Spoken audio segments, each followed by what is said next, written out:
Hi, I'm Lisa Bruni. I've been a nurse for over 3 decades. I'm from Pittsburgh, Pennsylvania. That's where I got started in my nursing. And from there, I worked in the hospital for 12 years.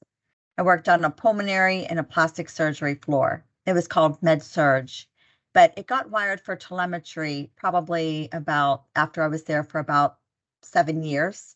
And I was a cardiac nurse for a couple years. And then I needed a little bit more of a challenge, so I went to coronary care. I was working in the hospital for those 12 years, and we decided to move to Arizona. So from here, I did some home health. I did private duty. I worked, of course, in skilled facilities and education. I've been a instructor for nursing, and that is where I get my favorite. It's my favorite part of nursing. It's where I get my most joy.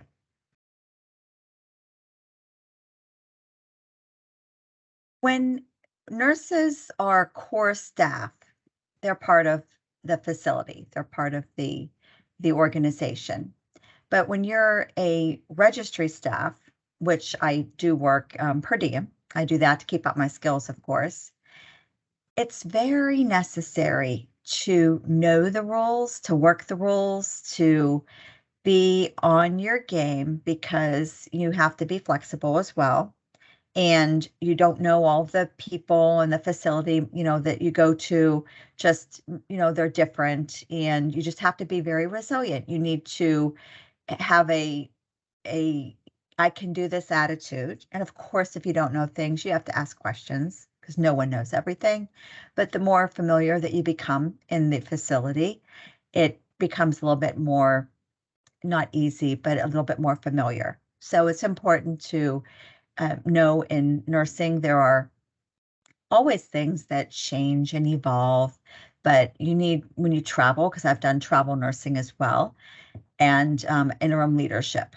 I forgot to tell you all that about me, but it's so important to just be not tough, mean tough, but I can handle this tough type of thing, like being able to just work your shifts and to hopefully communicate in a way, in a manner that is professional, and just to take that extra heavy assignment, which happens when you travel and when you are per diem. They sometimes give you the patients that are a little bit more needy and the larger assignments. So you just gotta just be ready for it. Be ready for really anything, because anything can happen anytime, any day. Just be ready for it. That's so important.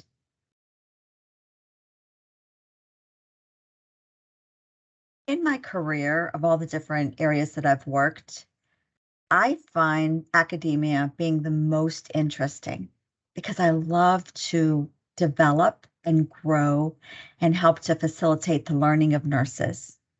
We need nurses, and our future nurses start now, and we need to grow them and develop them and lead them so that when I leave, they can take over.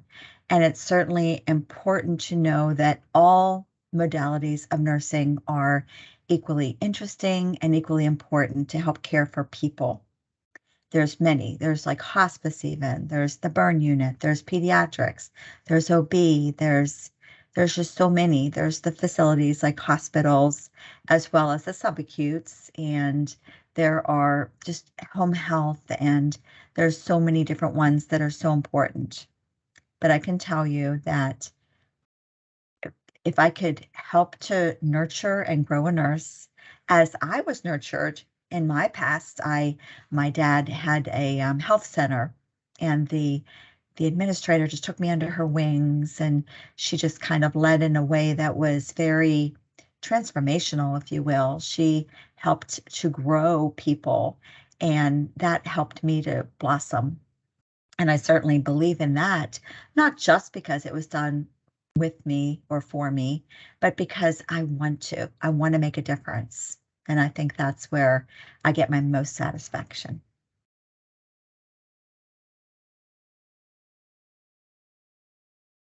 As I stated, my father was a physician and he had a health center, and his brother as well. My uncle was a physician as well. He was surgical, my uncle. My dad was medical, more hemonc, oncology. And in that health center, it was a family business, but of course we had, persons working and helping us.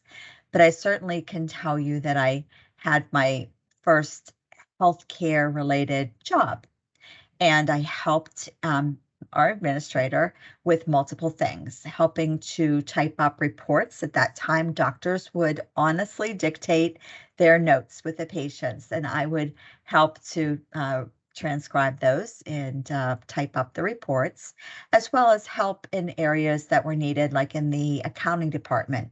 My dad and my uncle's sisters, my aunts, would work in the accounting department, so I would help them also knowing the back end, not just providing the care, but billing for that care. And that was important to me too. It was a complete cycle, like the revenue cycle of healthcare, that I was so ingrained in my mind that it was so important not just to provide services, but to bill for them efficiently and effectively. Very, very important.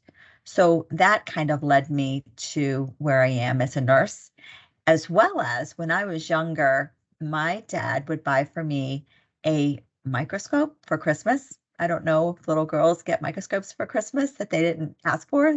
They didn't put on Santa's list, but I certainly can tell you that probably was a way of my dad saying, hey, healthcare is really a great field. He never pushed me into it, just subtly kind of gave me that gift. And then he also took me on rounds with him at the hospital. I would be in the nursing station and or the back room of the hospital, and the nurses would come in and just, kind of I hear them talk shop, like not about patients specifically, but just, the nursing language that they would say with one another, and their attention to me and to, I don't know, just my dad's support and his like little subtle ways to help me go into healthcare. No, I'm not a physician. I'm happy being a nurse. And I can strongly say that a nurse is not just a nurse. A nurse is a support for the physician or the provider now, because a lot of nurses do become providers. And I did not want to go that route. I wanted to be a nurse. I'm a nurse in education, and I'm satisfied with that.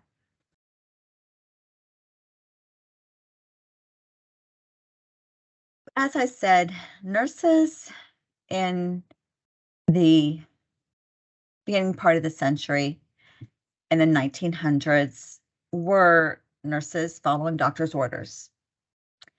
Now, in the 20th century and in the latter, like 1980s and 90s, nurses did become providers.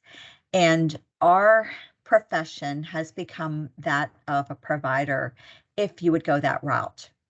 Nursing is evolving, that we are more autonomous than we were, that we are important for the healthcare team. We're part of the healthcare team. We're not the only part, and we're not the most important part. I think all really are equally important. But I could say that nursing has really evolved, that nurses do have more of a say, and nurses can become those providers. I'm not the provider nurse, but I am involved, like I said, in more academia, and to me that is very successful to help to grow and develop nurses.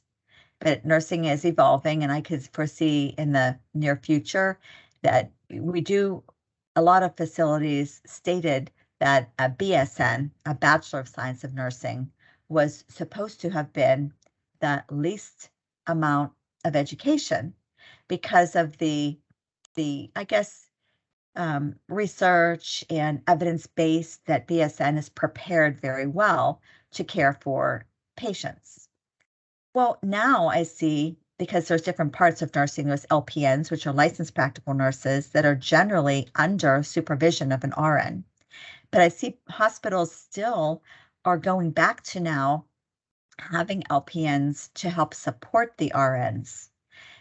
In a way, it could be that they've known and understood that in healthcare, the payer sources now are managed care.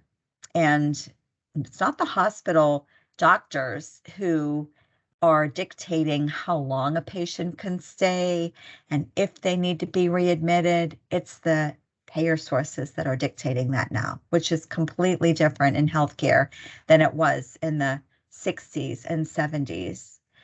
So I would say that nursing is very crucial to know and to follow doctor's orders. Of course, we never would want to not do that, but that we, are more autonomous, and we are, a profession that can have its own voice and be accountable for outcomes as well as any of the other interdisciplinary team. We are accountable for helping patients and teaching them a little bit more. Because I know the background of a doctor is more diagnostic, as well as a nurse is more having the patient-centered goals, like alteration in nutrition, talking to them about hydration.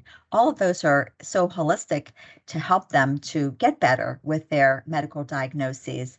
But nurses do have a very good way of training and teaching patients in a way that, physicians weren't really trained to do. They might come in and just maybe look at that dressing, where nurses can say, yeah, a lot of good protein would help if you have a wound, or, activity and hydration would also help, the patient, a lot of good education to the patient.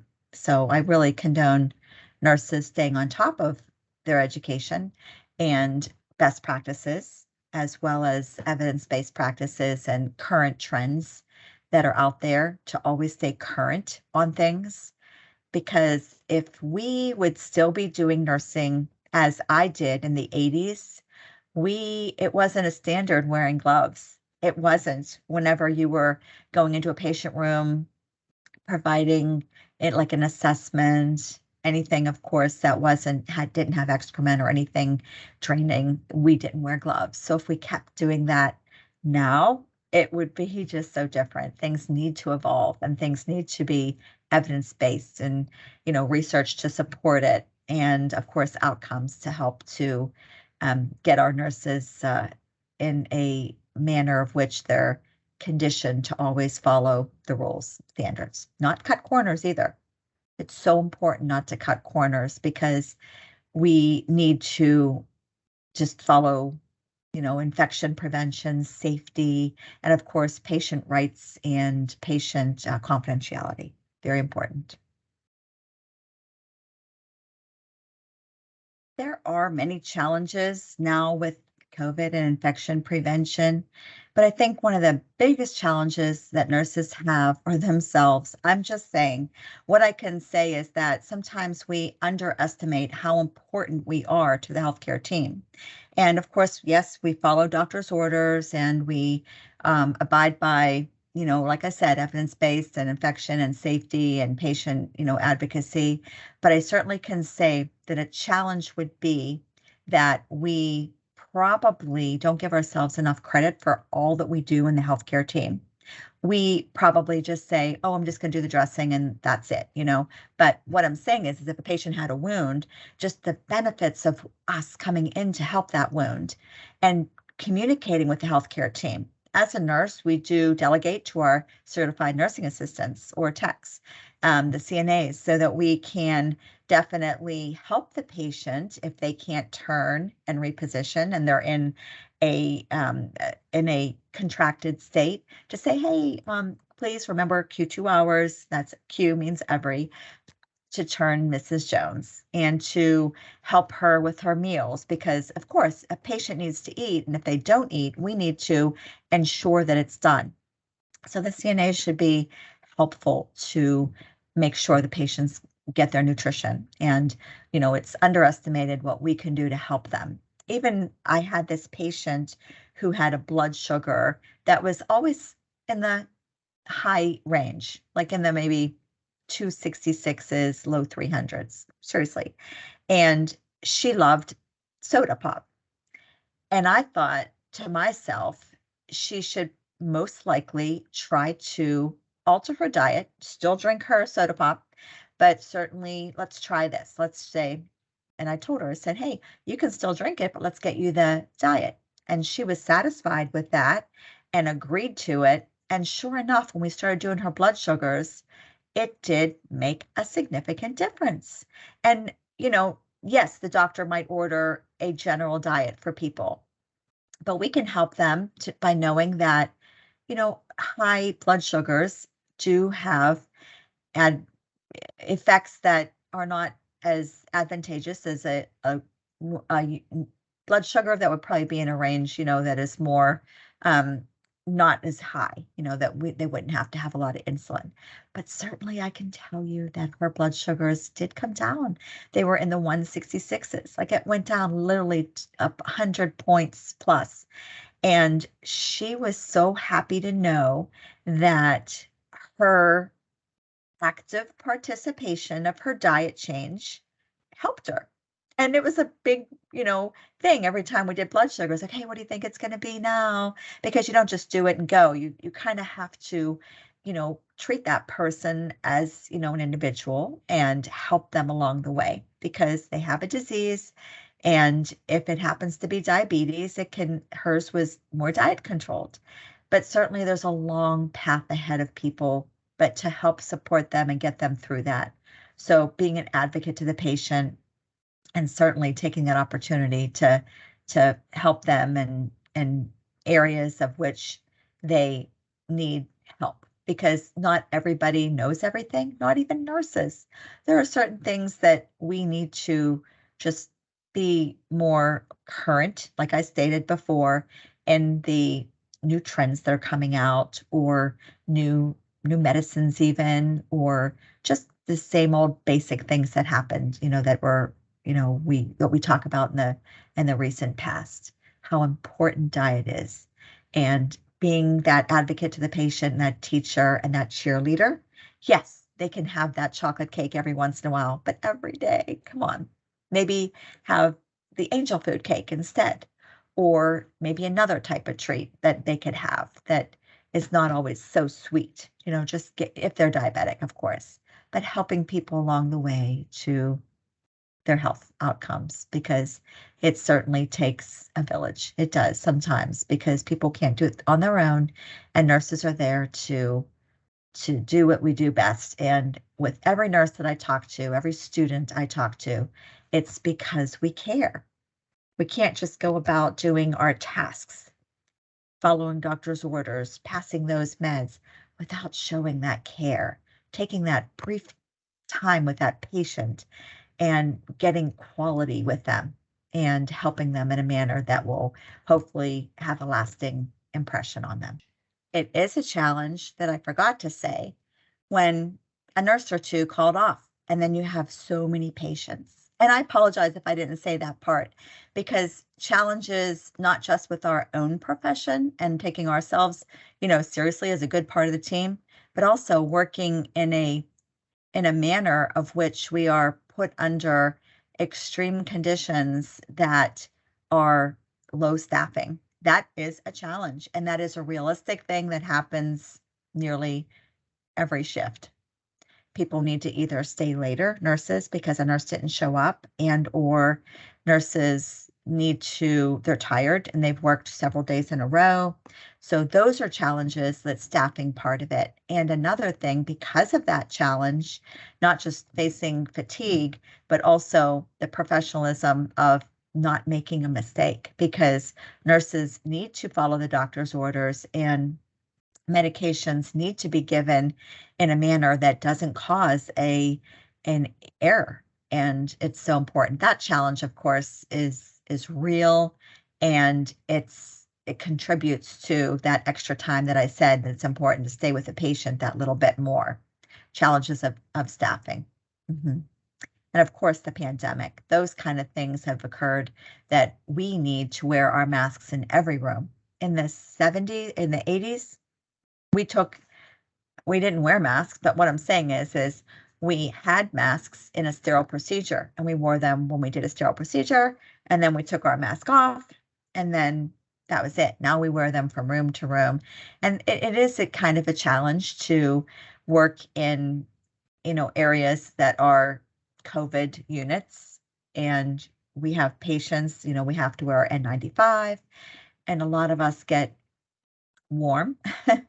We get a little, I'm not saying short of breath, and I'm not saying we're desaturating with our oxygen, but it does feel that we are constricted with our breathing the air. It is a challenge to do that. Honestly, it is because we have to in facilities wear those masks. So those challenges with infection prevention as well as staffing, those challenges are real and we have to deal with them in a manner. Hopefully the facility will call in other staff because it can get dangerous if you have a lot of patients, and patients like people to care for, as well as to help maintain your patients, like your ability to cope with the realistic larger patient ratios. That's also the challenge.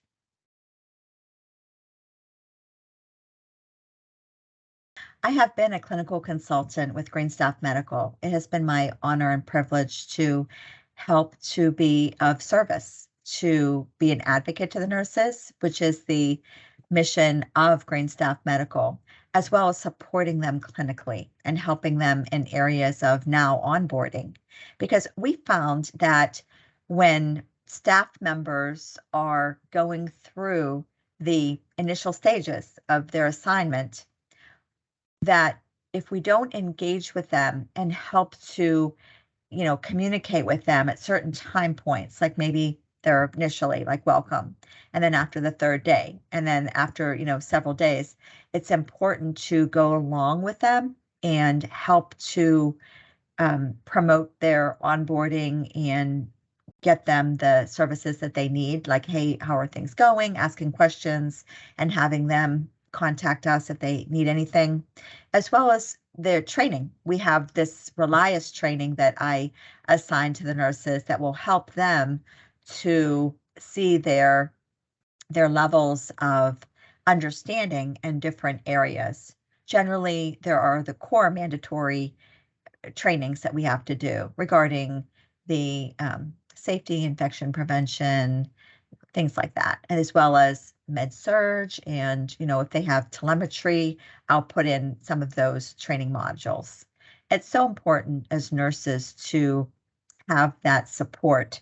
And our Greenstaff Medical has taken the initiative to walk people along every step of the way. And they've utilized me as Nurse Lisa. And I awesomely I condone that 100% because I was mentored and I believe in that as well. So if I can be used as a catalyst to help them to onboard, as well as I'm also asked to call and coach people, nurses usually, or, even if it's a non-nurse, like a sterile, tech or something, I'm asked to coach people along the way sometimes, whether it's regarding whatever issues they're having, regarding not not handling meds efficiently, or if it's their attendance or, whatever it may be. I'm kind of asked to kind of coach them along, get their side, and also help them in regards to areas of professionalism, safe medication handling and disposal, and the 6 rights of meds, and, you know, any area that I can help them that would help to adhere to the standards of safety, infection, patient rights, professionalism, definitely, and accountability. Those are things that are important. So when I have a training little module that I've developed for nurses that travel, because I've traveled, that I mention in it too, we do so much of taking care of others that we need to take care of ourselves. So putting our best foot forward does mean getting enough rest, taking those breaks, drinking water, hydration, all those things, and nutrition that are important for us so that we can be the best for our patients. Very, very important.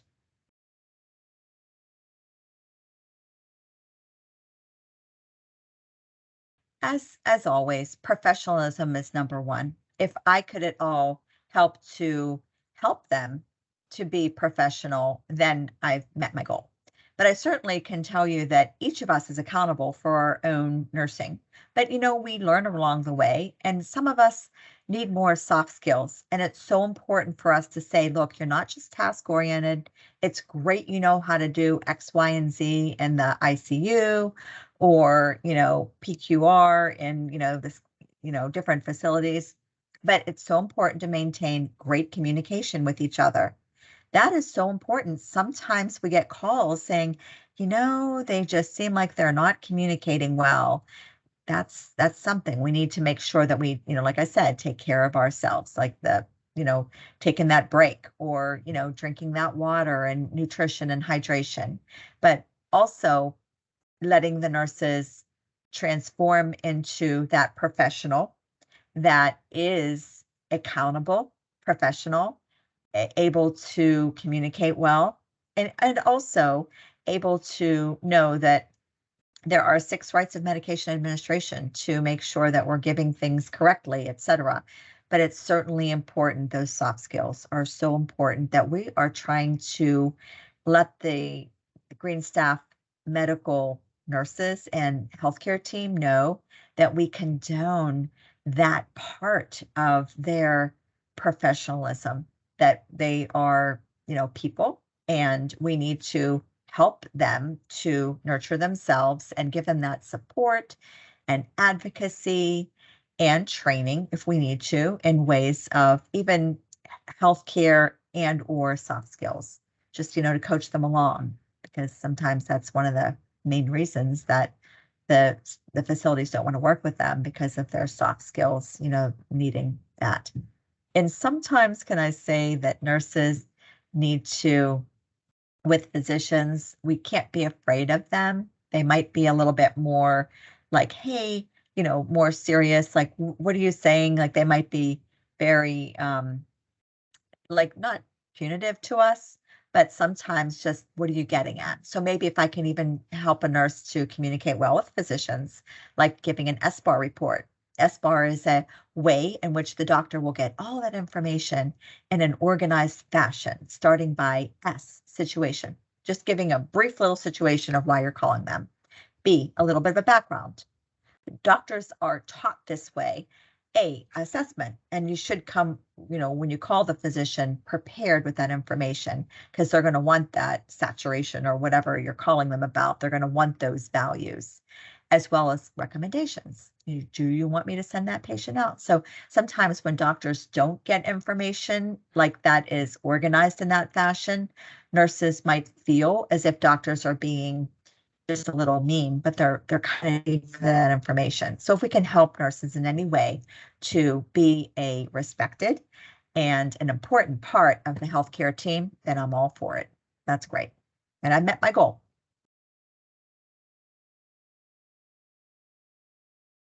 Success is measured really by outcomes, and those outcomes are either, realistically, either patient outcomes and or outcomes of a professional that changes in a way that they need to change to be in compliance with what they need to be in compliance with. Like if a facility says they're not doing this, then the outcome, the successful outcome would be that they're able to do that. And nurses need to, just like I said, they need to always be current in education and or more upfront and honest and transparent what they don't know. Because, if you're in a facility and you're asked to do something, your success is going to be that you're able to do that, and the patient outcomes will hopefully be that they did it, and the patients, of course, will hopefully get better each time it's done. So certainly success is a very strong, good word that means to me and to hopefully the healthcare domain that it is based on outcomes now more than ever. And so having those outcomes, like if we can measure that success by doing things that are, within the rules, of course, and following the doctor's orders, that would be that it helps to promote wellness and to facilitate patient-centered care.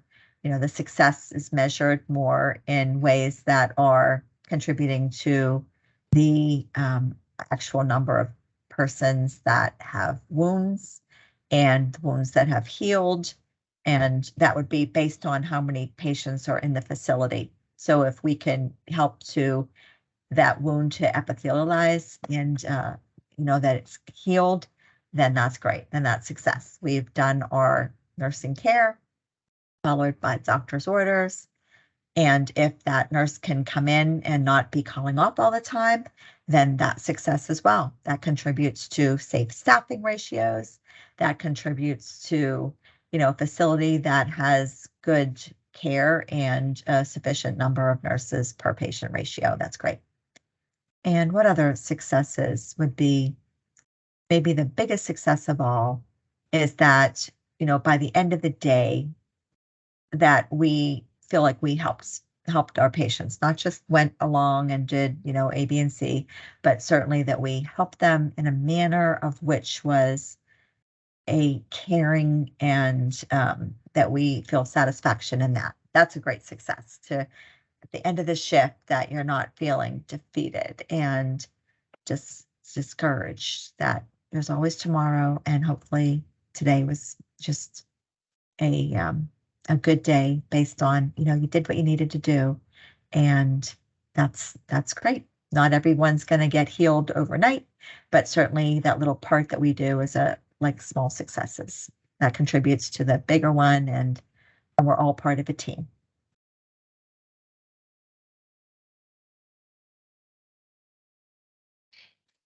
Those nurses that want to move to the United States are welcome. There are so many opportunities here in America. The opportunities are really what you feel that you have the capability to do, whatever modality you want to go into, whether it's home health or hospice or med surg or skilled facilities, or there's so many acute care. There are so many different avenues to take as a nurse here in America. There's wonderful schools here that can help to facilitate your learning and online programs. But certainly, if you have your education and are ready to roll, America has so many facilities that could utilize travel nurses in a capacity for caring for those who are in different places in the hospital. Some people are really good at med surg, like mine was pulmonary and plastic surgery, but then sometimes in PCU or ICU, those kind of things might take a little bit more training and a little bit more dedication to the nursing practice and different avenues. Really, it's just a different way of, like, I've met nurses that are great at the burn unit. I honestly, they're angels, or they're great at, different things. So just starting out basic, I would say, even in med surg, having that basic, surgical and medical patient type that you can care for. And then if you find that you have a niche into something more, you can kind of delve more into that. But welcome to America, and the opportunities are endless.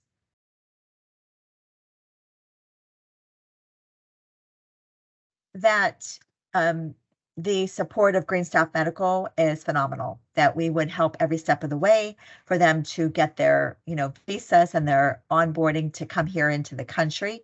And we have an excellent department that takes care of that.